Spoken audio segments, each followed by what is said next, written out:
Hello, hello. Hello. Welcome, welcome. Okay. So before we get started, boom, boom, boom, let me hear say way-oh. Well, One more time, boom, boom, boom, let me hear say way-oh. All right, so let's take a selfie. That's what the cool kids do now.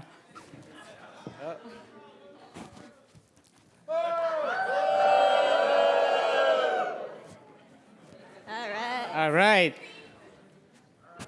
All right, welcome to AnyConnect 2024. Who's ready? We have a packed agenda today. Very excited to end off the week. I know you had a lot of fun at Google I/O this week. My name is Karina Liu. I am on the program manager for the GDSC and GDG program. I'm Jeanette Ali. I'm the program manager for GDSC and GDG as well. And I'm Adisha Kure. I help run the GDE program, and now we just recently brought all the cloud innovators to the mix as well. So, All right, before we get started, some housekeeping items. Please remember to follow our community guidelines and code of conduct. We'll be having some sub-regional breakouts later this morning. Make sure to network and connect with everyone here. Please share your questions after the sessions and interact with everyone here, our speakers, our attendees. We'd love to hear from you. Please share your feedback with us at the link here. And I know we're taking lots of photos. Please add this to our album, AnyConnect 2024. We've also got Wi-Fi, so alphabet guess, no password, and if you scan the QR code here, you can access our agenda. All right, so this morning we have an amazing keynote from a developer keynote with Jeanine Banks, followed by Naveen Nigam, who will give the keynote for the developer ecosystem team, as well as an AMA. And then after lunch, we will break off into parallel sessions. So we have a couple rooms. Valley Oak in this room will be the personal development and community management sessions. And then Coast Live Oak will be the community highlight sessions in the room just adjacent from here. awesome. And so last year, our North American GDEs helped us reach more than 5 million developers globally. So I want to give a round of applause to that. If you're a GDE from North America, please put your hand up. And if you don't know who your GDEs are from your region, please look around you, make sure you introduce yourself and connect with them. So this year, even though this is North America Connect, we have two other groups joining us. We have GDEs from South America joining us. And we also invited our cloud champions and cloud innovators. So everybody's color-coded. Please connect, please introduce yourselves. And one more time for all the GDs and the cloud innovators in the room. And then we also have another member of our team, Marty Fortier, who will be coming in to talk about the end of the day.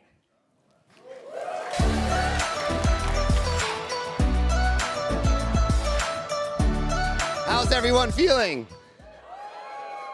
Who's lost their voice like me? Good. So after all today's content today, I definitely want you to stay for our happy hour and social. I'm bringing in a DJ, and we're going to have some karaoke. I have a photo booth for you. I have food. I have beverages. But again, this is a great opportunity for you to continue on and network with each other. Also, on Monday, I saw a couple confused faces about who is my sub-region. So right now, I want you to look at your name tag, make sure you know you're familiar with your sub-regions, because we will be doing sub-regional breakouts soon. So if I can get some music playing, I want you all per sub-region to stand up and wave and give me a wiggle. So up first, I want to see Western and Eastern Canada. Stand up. Awesome. Can I have Mountain USA stand up?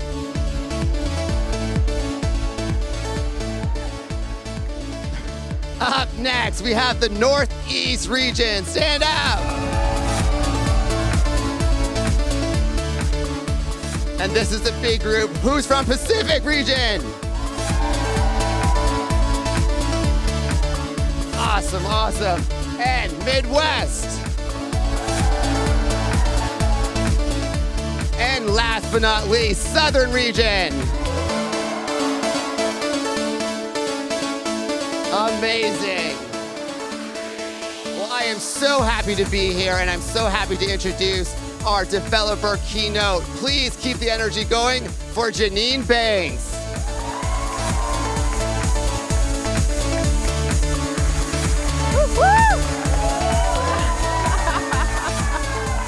Hey, how's everybody? Good morning. I'm so amazed. It's Thursday, and it feels like you all still have a fair amount of energy. You might have more energy than I do, so let's see how we do. But I do want to give you a grade on those applauses. I don't know. I don't know. So we're going to have to take it up just like another notch, because I think you already can tell I like when we have the mojo going, right? So what I'm going to do is I'm going to call out different Google products and platforms that you all specialize in and work with. And for each one I name, I want just this place to rock. I want this place to feel like the roof is coming down. So, I think whoever really sells it, who really works it, by the end, my team, I'm promising that we're going to give you something special. They usually have some cool stuff, so I'm not too worried. Okay, so. Cloud credit, there you go. Okay. Well, first of all, everybody here should be in the Google Developer Program by now, because you get cloud credits. And in the Cloud Innovators community, so if you haven't done that yet, even if you have not used Google Cloud, get in there so you can get those credits and start learning that.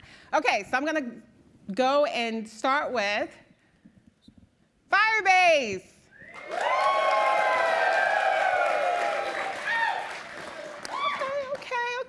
Okay. Android.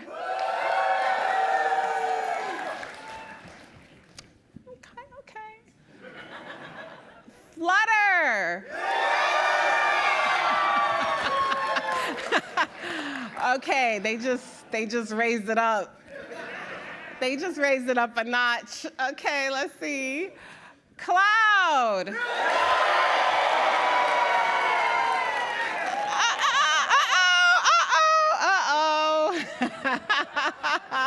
I was about to say Flutter, but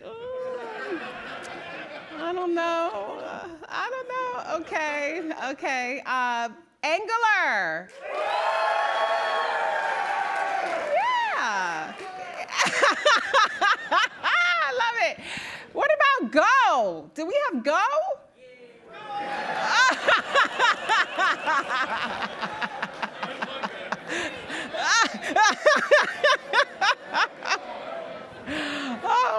Okay, this is too much. It's cracking me up.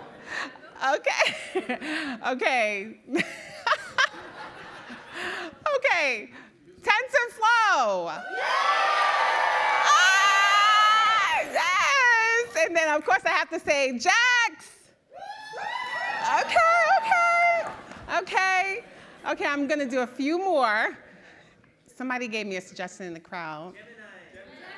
Oh, wow. First, we're going to do Kaggle.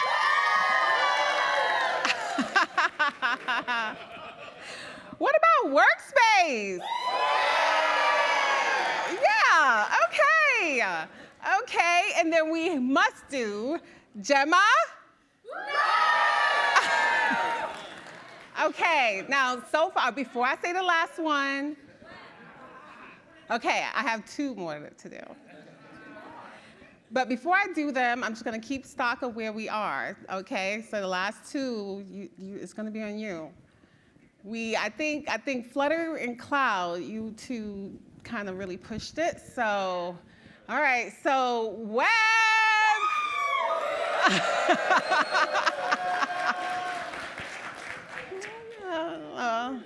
Okay. Gemini.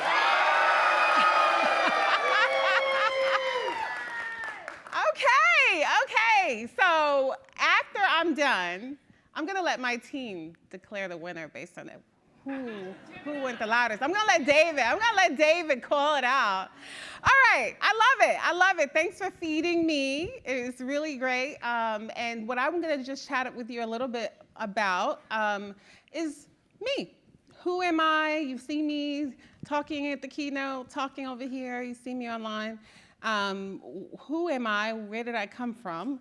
And then I'll talk a bit about what we're trying to make this community grow into with all of your help. So it'll be a little bit of a call to action for all of you, because of course, my team, they know they can't meet with me without me asking for something by the end of the meeting. So I'm gonna ask for something from all of you. With that, this is a bit about my background. The first one at the top, Brookhaven National Laboratory. So I'm from Brooklyn, New York. BK! Go BK! You got BK in the house, okay. And okay, you Northern New Yorkers too, you count. Yeah. And New Jersey, okay. And Connecticut. Okay. And I had a chance, first of all, my stepdad, I'm one of 8. And growing up in the city, my stepdad, he was an assistant manager at a supermarket called D'Agostino's. Anybody know D'Agostino's? Ah! Yeah. And so he did not have a high school diploma. My mom didn't have a high school diploma. But she did have a high school diploma framed on the wall in our house with her name on it. And so that was her sales job, to make sure her 8 kids graduated from high school, because she supposedly did it. And I looked at that thing on her wall, because she had it prominently on her wall. As soon as you went into her bedroom, you would look at her diploma. And it wasn't until I was a late teenager that she told us, actually, no, I didn't get my diploma. She said, but I want to make sure you all did, and we did. And so my stepdad worked at D'Agostino's, but he had some personal passion for science and math. So he subscribed to a magazine back then called Byte magazine. And some people, I hear some people like, I remember Byte magazine. Well, we just dated ourselves, because it's no longer in circulation as of, I think, '89. But when he was done reading each issue, he would stack them in the living room of our apartment on Alabama Avenue, East New York, Brooklyn, second floor, apartment 2B.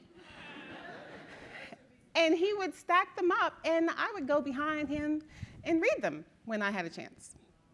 And as a yay little kid, elementary school, for kindergarten, first grade, second grade, I would just browse. But something happened when I was in 3rd grade. We got our first Mac computers in the school library. I went to PS 174 on Dumont Avenue, and we got these new Macs. And I remember for a class, they took us, instead of our normal class time, said, we're gonna take you to the library, and we got to explore these new Mac computers. And I thought, I've seen these in the Byte magazine.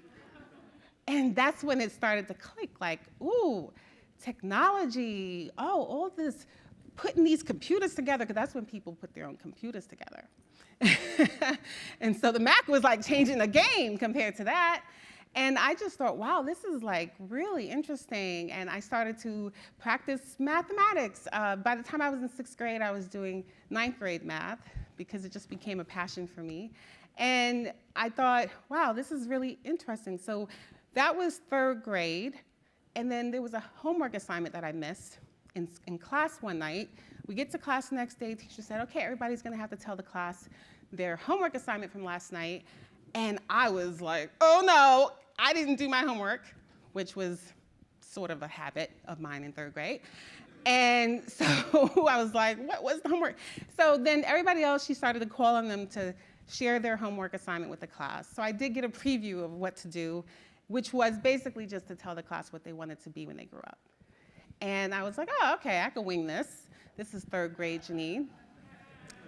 And so when it got to me, I had studied the wall pictures. You remember when you were in elementary school and they had the cartoon pictures on the wall and it was like different careers? You know, you could be a police officer, you could be a teacher, you could be a fire person. Well, one of them in my third grade class was, who can guess? Who can guess? Not quite, but it was computer operator. And I was like, that's what, now I didn't know what a computer operator fully was. But when it got to me, she's like, Jeanine, what do you want to be when you grow up? And I said, I want to be a computer operator. And I could see all the jealousy on the other kids' faces.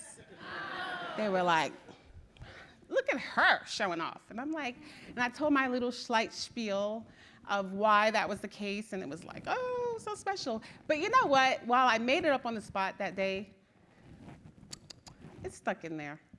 Because by the time I did my internship at Brookhaven National Laboratory in New York, Upton, New York, by the way, if you're not familiar with BNL, it is like CERN, basically high energy physics, particle acceleration, trying to figure out what happened at the Big Bang, yada, yada, yada, all that good stuff. My job was pulling cables out of the wall. They were upgrading their communication systems, and they were like, hired me and 2 other students from high school. I was in 9th grade at the time, summertime, between 9th and 10th. And my job was pulling cables, so I had work construction clothes on. I had a hard hat, and I was about an hour into the job. I had to go to the restroom. So I was like, hey, y'all, I gotta go. Took this hat off, went to the restroom, got lost. On my way back, well, not quite, I never made it back to the work site. Instead, I ran into this room, this glass, it was see-through, and there was 2 men sitting in there with a bunch of machines. I didn't know that was a data center till later. But I knocked on the glass, they came out, you need something? And I'm like, well, I told my whole story, I was pulling cables, blah, blah, blah. And they said, come in here, somebody will find you. So I spent my first day on the job at Brookhaven National Laboratory for my internship for the summer. Instead of pulling the cables out, sitting in the data center, they taught me C# scripting, just enough to play with some Unix boxes that were there. They showed me some HTML tags, just enough to play with some web pages. And this was all spec. This is black and white, printed pages, about this thick, documentation. And they were like, play around. I did. I thought it was cool. At least it wasn't pulling out cables. Well, my mentor came and found me later in the day, and he didn't look so great. Like, what are you doing in here? Took me to his office. It didn't end up so bad. He said, well, did you like it? And I said, I did. I thought it was chill. It was cool. That's how kids talk back then. And he said, well, I could switch your internship to be there instead of over there. I said, okay, you know. He said, but there's one catch. So remember that one binder I told you about? He gave me 3 more, stacked them in front of me, and said, well, learn this. Teach yourself this stuff. Build something. That's your internship. And I said, okay. Let's do it, okay? And I did. I built the first website that the scientists at BNL and CERN were using to publish their research findings from the acceleration research.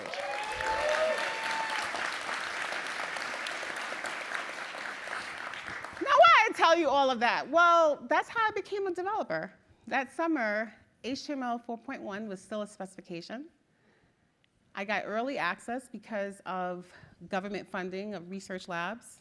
I got access to compute and hardware that was not broadly generally available to the public. And I got documentation to learn and be able to experiment and try some things out until I actually built something useful. And did that in a couple of months over the summer. And fast forward, who would have known I was interviewing for my current job way back then? because it's like full circle, and that's what fuels me and gives me a lot of excitement and passion for what I get to do right now, which is just incredible. And I think what you all get to do along right with me is also incredible.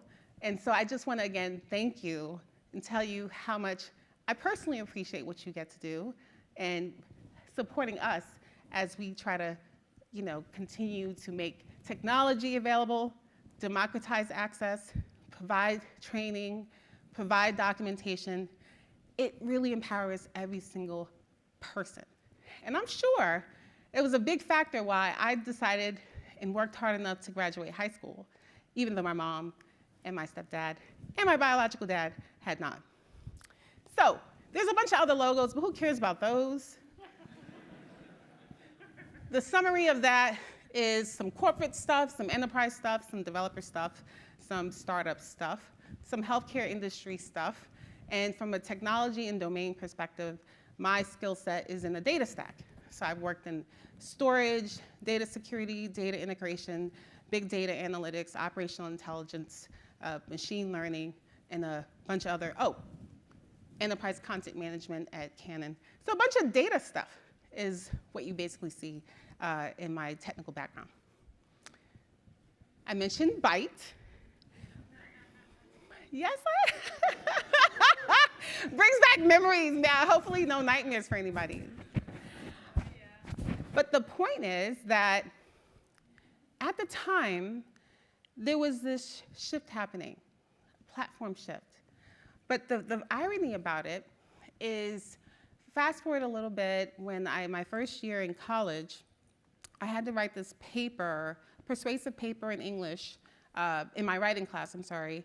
And I wrote a paper about PCs and whether or not PCs were going to increase productivity, or were PCs going to make people lazy, or were PCs going to take jobs away, or were PCs worth all the billions that were being invested with no end in sight for returns on all of that investment? Is it waste? And will really every consumer need a PC? What will happen with all of that hardware sitting on people's furniture and people's desks? And so I did the research like you do in college for those 101 type classes. And you know what? It feels like 2024. I still have that written. I have it printed in my files. And I went and read it recently, and I was like, we could just replace PCs with AI. And this thing totally still applies. And hindsight's 2020, because we get to look back and go, okay, what happened? Well, we saw leaps and bounds in productivity. We saw people able to create things that they couldn't create before. We also saw some not so great things, people hacking machines and bad behaviors happening around that too. But I think we can agree the positives have outweighed the downsides, but that wasn't by accident, and it wasn't left to chance. There were concerted organizations that came together to make sure these things developed well. Standards developed on how these things would be put together so that you could interoperate and you can plug and play, as we call it. So there were all kinds of things that happened. Networking happened, and we can fast forward. But my point is, the types of conversations we're having now about AI ML and the concerns, fair ones, as well as the excitement, the opportunities that we see, fair ones, we've been here before. We know how to innovate in these moments. We know how to take amazing technology that we're not all quite sure, what are we going to do with this? How real will this be? Will it be here in 5 years, 10 years? And we know how to change the world with it. It takes a village, or should I say a community of developers that make that happen.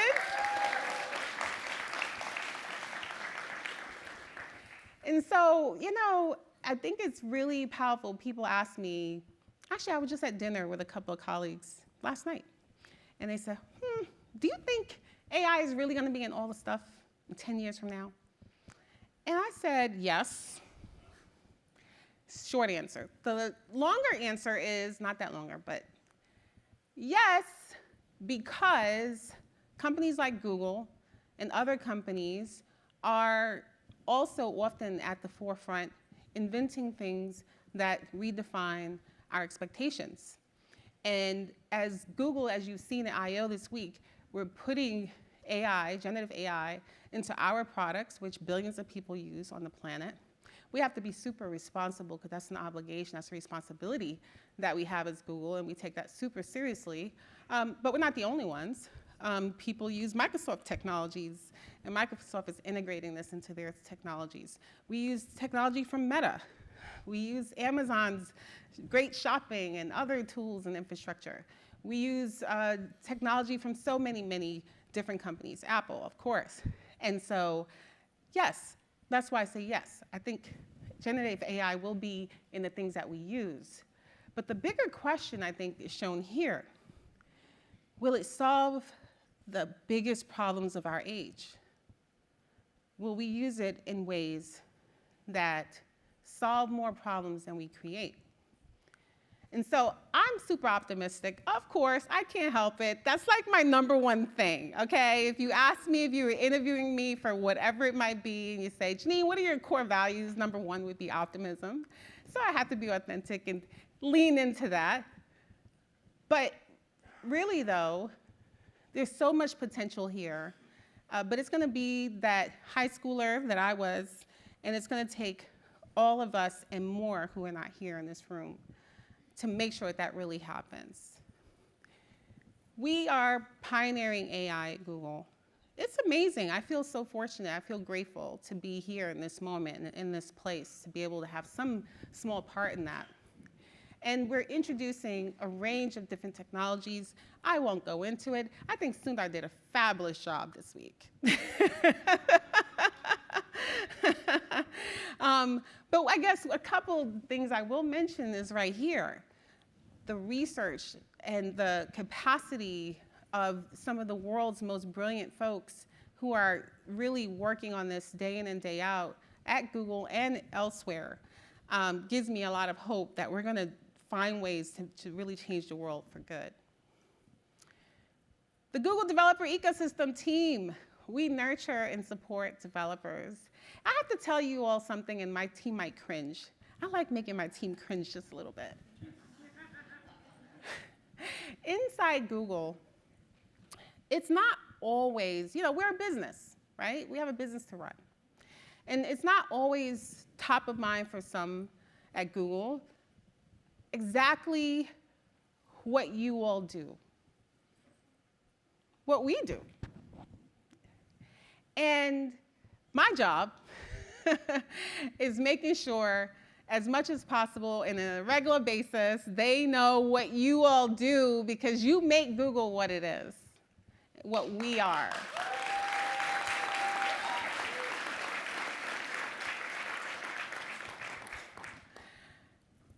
So what are you doing? Let's call out a couple of things. So we have Google Developer Groups in the room. We have Google Developer Student Clubs. I don't know if Kish is in the room, but he's been texting with me all night long and this morning, trying to get a tour of our offices. So let's figure out how to get Kish a tour. There you go. I called you out. I told you I would ask for this tour for you tonight. Okay. And then we have our Google Developer Experts. Woo! Asking me tough questions. I love tough questions. And we have our Cloud Innovators. It's fantastic. And we also have our accelerators and founders and their companies that have graduated from our accelerators. It's just amazing. While we talk a lot about our technologies at Google and we want to equip you to be successful with them and help the rest of the community to do so as well, it's really about people. When I get to chat with you all and I just feel like, I don't know, Mr. Schwartz, I think he said something something like 45 years in the industry, and the life, the sweat, the care, the heart that you're putting into our Flutter community and making Flutter what it is, sir, I applaud you.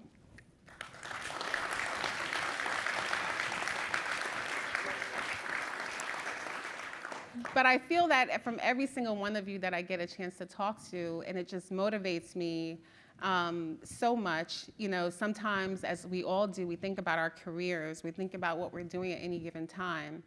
And there's anything we can do. We can head this way, we can head that way.